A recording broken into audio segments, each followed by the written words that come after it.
పట్టణంలోని కొత్తగంజ్ ఆవరణలో వెలిసిన శ్రీ లక్ష్మీ నరసింహస్వామి వారి ఆశీస్సులతో పాలమూరు నియోజకవర్గ ప్రజలంతా సుభిక్షంగా సంతోషంగా ఉండాలని ఆకాంక్షిస్తున్నట్టు మహబూబ్నగర్ ఎమ్మెల్యే ఎన్ఎం శ్రీనివాస్ రెడ్డి పేర్కొన్నారు. 38వ వార్షిక బ్రహ్మోత్సవాల్లో భాగంగా శ్రీ లక్ష్మీ నరసింహస్వామి వారి కళ్యాణ వేడుకలో పాల్గొనటం తన పూర్వజన్మ సుకృతమని ఆయన ఆనందం వ్యక్తం చేశారు. సింహగిరిలో వెలిసిన ఈ ఆలయ అభివృద్ధితో పాటు మౌలిక సదుపాయాల ఏర్పాటుకు పూర్తి స్థాయి సహాయ సహకారాలు అందిస్తానని ఎమ్మెల్యే ఎన్ఎం శ్రీనివాస్ రెడ్డి హామీ ఇచ్చారు. ఉత్సవాల్లో భాగంగా కళ్యాణోత్సవానికి పాలమూరుకు చెందిన ప్రజలే కాక వివిధ ప్రాంతాల నుంచి పెద్ద ఎత్తున భక్తులు వచ్చి స్వామివారి సేవలో తరించారు. ఎమ్మెల్యే ఎన్ఎం శ్రీనివాస్ రెడ్డి స్వామివారికి అమ్మవారికి పట్టు వస్త్రాలను అందించారు. ఈ కార్యక్రమంలో కాంగ్రెస్ పార్టీ నాయకులు మల్లు నరసింహారెడ్డి, లక్ష్మణ్ యాదవ్, పోలా శ్రీనివాస్, సుధాకర్ రెడ్డి, బెజగం రాఘవేందర్ తదితరులు పాల్గొన్నారు. ఆలయ పూజారులు ఎమ్మెల్యే శ్రీనివాస్ రెడ్డి వారి అనుచరులకు స్వామివారి శేష వస్త్రాలను బహుకరించి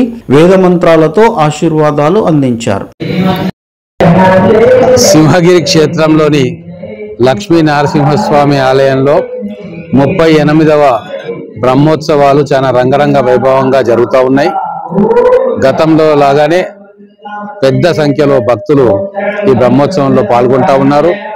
కొత్తగా నియమించబడ్డ కమిటీ ఈ బ్రహ్మోత్సవాలని బ్రహ్మాండంగా చేస్తూ ఉంది.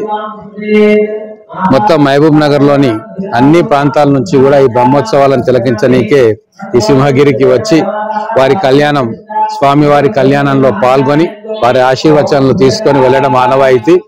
రాబోయే రోజుల్లో భక్తులకు అన్ని రకాల వసతి సౌకర్యాలు కల్పించాలని చెప్పి మేనేజ్మెంట్ కి సూచన చేయడం జరిగింది.